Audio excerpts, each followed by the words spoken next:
Catullus 8 has a pretty big contrast in tone from Catullus 5 and 7, where he's kind of more passionate and excited. You can tell just by this first word, miser, which is describing Catulle. And Catulle is vocative, so he's addressing himself here, miserable Catullus.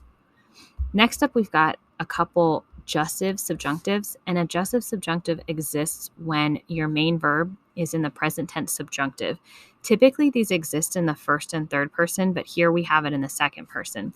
You should translate this as may you. So it's kind of a command, but it's not as severe as like do it, as an imperative would be. So it's like may you cease, and then we're followed by an infinitive. And this is a little bit strange here. May you, and translate this dukas as consider instead of lead. It's going to make a lot more sense here. May you consider, supply something like id or illud, something like that. So I'm going to write id here, which means it or that. And then that'll help us kind of figure out how this little relative clause fits in. So we'll pretend that our antecedent is id. So may you consider that, and I'll make that our direct object, which you see, and then we're followed by a perfect active infinitive. So that's going to be translated as to have. So may you consider what you see to have, and this is going to mean like perished. So consider it periditum, and this is technically a perfect passive participle. But you can say, just translate as like destroyed or lost. So we're finding out that something that is clearly gone, he needs to now kind of cope with and accept that it is actually gone. So it's a little bit of a hairy line, maybe reflective of his state of mind here, a little bit confused and struggling. All right, so this next line, we start off with a syncopated verb. So its unsyncopated form is fulserunt. So replace that re or the e with the unt here. And then the subject is soles. And just like in Catullus 5, the soles literally means suns, so bright suns.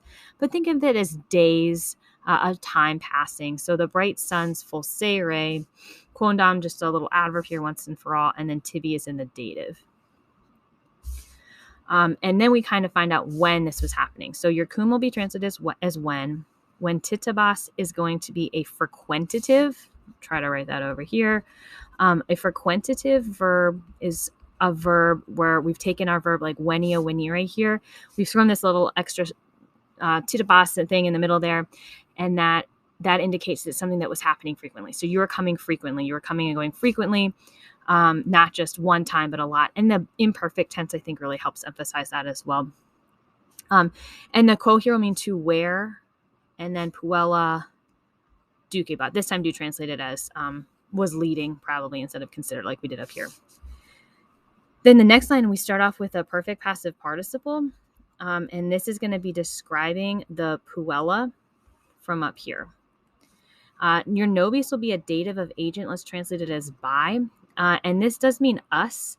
So he's referring to himself here. So Catullus.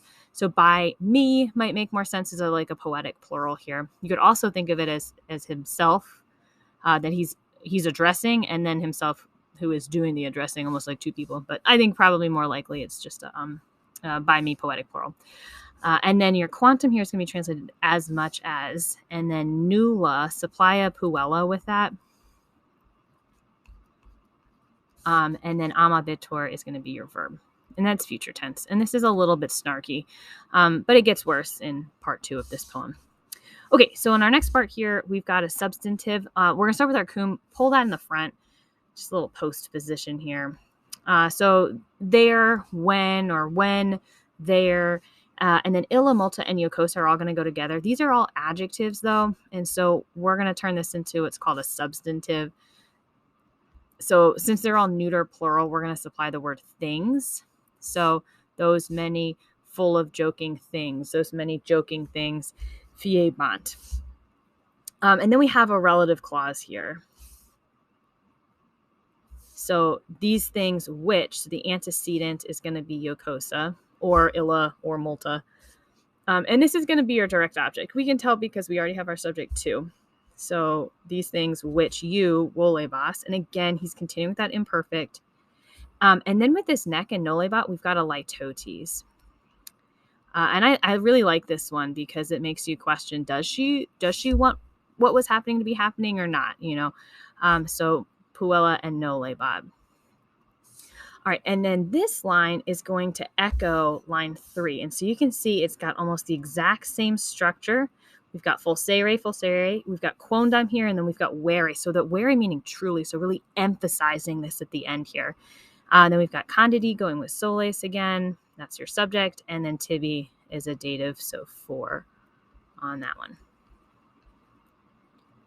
All right, and then this last line is going to transition us into part 2. So Illa is going to be she, so the girl. So now she, and then I would put your kind of like your known yam together, no longer wolt. And so it kind of is the question here. So here she was not wanting, but now we know for sure she is no longer wanting. And so that's going to transition us into the second part of the poem where things get a little bit darker.